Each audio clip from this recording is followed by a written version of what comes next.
Dr. G. I am the #1 salesman at my company.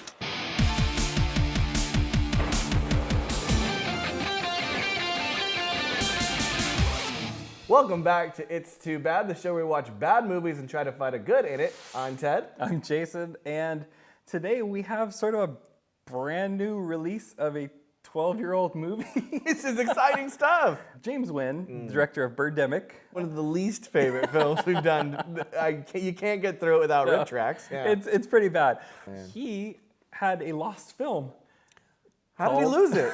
How did he lose it? Where did it go? I don't know. Okay. I'm not sure. All right. But RiffTrax was able to release this movie for the first time, and we went ahead and watched that within a day or two of it coming out. And that film is called Replica. Replica is about cloning. Did you know that? Not to the last couple minutes. You wouldn't have a clue. But it's about a man who finds love, loses love, and then finds the clone of that love, and then loses the clone. Spoiler alert. You're not watching this movie, let's be honest. Yeah, I mean, truthfully, unless you really have been dying to see Replica, you've probably already seen it in the week that it's been out. Had to have. No one else knows it exists. Exactly. Nobody knew it existed. Every James Nguyen film is sort of the same movie. And I feel like he kind of builds on what he learns from the earlier movies and then kind of perfects it. Obviously, he's always trying to copy the man that he thinks is the ultimate auteur, and that would be Alfred Hitchcock. Yes. James Nguyen doesn't have the chops to be the next Hitchcock or even be a good copy of Hitchcock, a replica of Hitchcock. James, I'm so sorry to hear that. Sorry. You don't have a kid. It's a problem. So he's done Birdemic, he's done Julie and Jack, and then Replica, and then Birdemic 2, which he didn't have as much of a hand in as he did for these other 3 films. Okay, and Replica was the first out of all these, but the last release. He calls this his student film. Okay. This is his learning process, but sort of, I guess, completed after Julie and Jack. So we don't really know. With the 3 films, though, we do get a chance now. 2 is, but 3, you finally get a chance to break down and see where this director and what he likes to do and how he does it. And you're right, we're starting to see a pattern here, a pattern of negligence. Gross negligence. Negligence on every aspect. Right. On how to direct your actors, on how to direct a scene, how to cast actors, how to edit, how to use sound equipment, special effects, find an office that has a cubicle instead of have to green screen it. All of these things that you would think are just normal situations. He goes, I don't want to do that. Right. I'm going to do the opposite. And you go, James, I mean, I admire your craft, but nobody wants that. No. If you gave this man a budget, would he churn out Birdemic or Replica? Or would he churn out something better? I have to say, I believe he would churn out the same crap. You're limited mainly by 2 things, your talent and your resources. And resources don't fill in that other gap. No. When you're someone like James Nguyen, where you have lofty goals, he's not somebody that wants to just make a short film in someone's house and just do a dramatic scene. He wants to create these giant universes or these epic sets that he can't afford, so he's going to throw a green screen on and just kind of wing it. Yeah. Well, in these epic sets, they're not even that epic. No. Like, if there's a cloning place, it's not going to be a futuristic cloning place. Right. It'll just be like any other doctor's office when you think about it. You could just tell us that that's what it is. There are no cloning things. So let's get, we could just make it up, James. Yeah. But he's a message person. He desperately wants to change the world through his films. And like you said, we're left in the last 2 minutes going, oh, that's what it was about. Oh, so we're supposed to think about cloning this whole time instead of having these conversations throughout and building his view of it, because we don't even know what he stands for. Does he like it? Does he not like it? We have no idea. But you can, as a director, you can interject that throughout your film, and then all of a sudden now we know what your opinion is. He's telling a story that nobody wants. And then he's like, and then cloning. Or and then there's global warming for Birdemic and virtual reality and things like that. Right. When the actual issues he really wants to talk about are what he writes in, which is love and finding the right person. And then the romantic part of maybe losing that person and what you go through. And so he throws that in. People die, and you fall in love, and you do darn well at work because you're in love. Yeah. That's the main thing. I feel like if he finds love, maybe his films will be better. Because you'll do darn well. You have with to. round numbers. Tech sales Yeah. is really what James Wynn cares about. Every movie is about selling tech. What is good about a James Wynn production?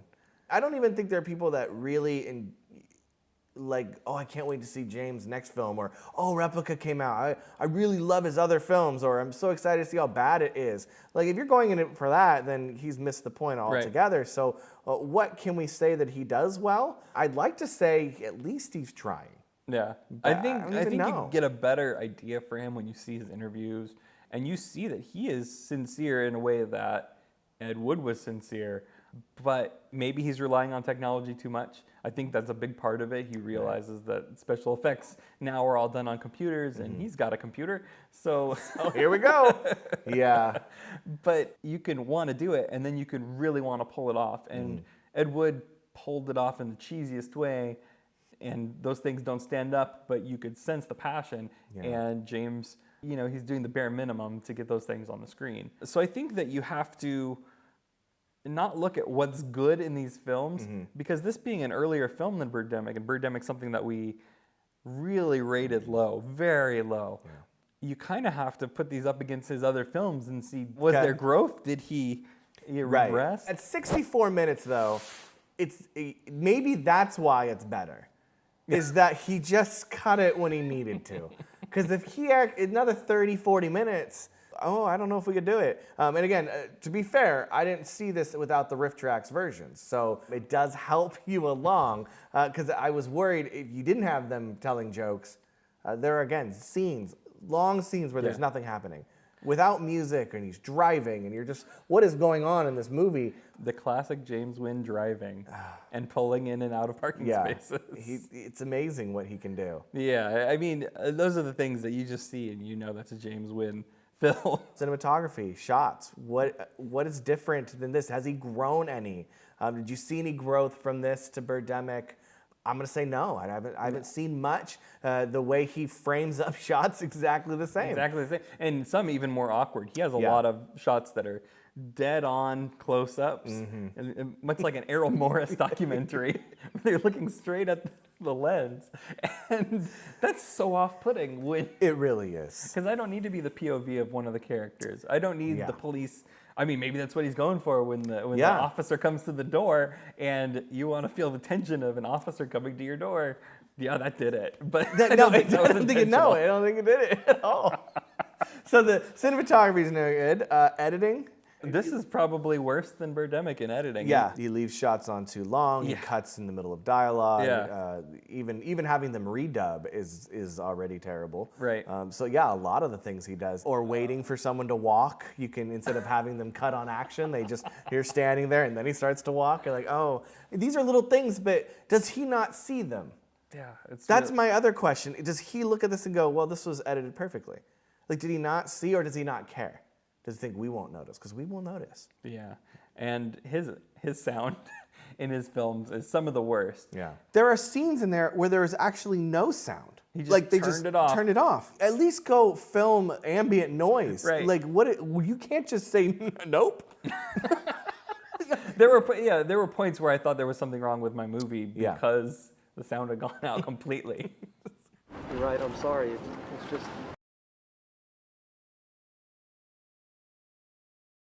There were so few actors in this film. Okay. Half of them were very bad. The love interest is probably the most terrible person I've ever seen act. Right. She just is not an actress. Yeah, the company goes public. I'm looking towards early retirement by cashing in those stock options. But the main character, Joe, is far more charismatic than Rod was in Birdemic. Yeah. He's trying, and he seems more natural on camera. Absolutely. He's not great, and the lines he's given to read are garbage. Did she mention any trouble in her life? No, just the occasional complaint about stress on the job. She had job stress at Therapeutic Technology. I complained more about my job stress than she did. and even the villain, I guess, at the end, Dr. G. Dr. G. I thought his over-the-top performance was fine. I mean, we needed something to bring life into this, and thank God that he went over the top a little bit. He very reminiscent of the Stonehenge lady in Troll 2. Yes. You know, playing for theater instead of screen, but that maybe he has some theater background and that's what he knows. Yeah. That's better than just getting somebody off the street like it seems he did with everyone else. Absolutely. You feel like you could just walk anywhere and find a better actor anywhere. Like, just go anywhere, please. Just you pull someone off the street, but I think that's what he did. So I'm not sure who these people are that he finds. Our rating system goes from here to here. It can never be here because that's actually a good film. Yeah. We're here or worse. For, I think, Birdemic and Manos, we had down here. Yeah, we were at pretty the darn end. close. Yeah, at the end. I'm going to put that a little bit above, just a bit, because it wasn't as bad. And at the 64-minute mark for this film, I'm okay if I had to see it again. Birdemic, I don't know if I can, because it's just too long. But 64 minutes with the idea of it trying to be Vertigo, it's awful, but if someone forced me to watch it, I wouldn't have a problem. Right. It'd be the one I choose out of the James Wynn films. I would say, seeing those three films, this is kind of an easier watch for me than Birdemic, and I think the reason is because it's not as lofty as pulling off birds, Right. like he did with Birdemic, tried to do with Birdemic. You know, there's nothing giant that he has to pull off. He's not creating a Marvel movie here. Yeah. He barely has anything to do with cloning until the last couple of minutes.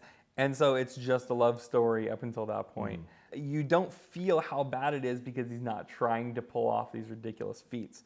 I would probably be, if that was Birdemic, and that's you, I'd probably put it just a You're little, gonna go slightly a hair up. just a little up. Oh my goodness. And just Yeah. because it's one of the worst movies I've ever seen by Right, far. right. I could watch it again, like you said, if I had riff tracks. And, Absolutely. I'm laughing through it because truthfully there was a ton of hilarious moments because of that. Yeah. And because they're saying what you're thinking. Absolutely. But I don't know that I could do the movie without Without them. riff tracks. If you like this episode, go ahead and like and subscribe. Don't forget to leave your comments down below. We'll be back on this channel 2 weeks from now with a brand new film. And if you want to hear more about Replica, we'll be on our podcast next week. Hope to see you there.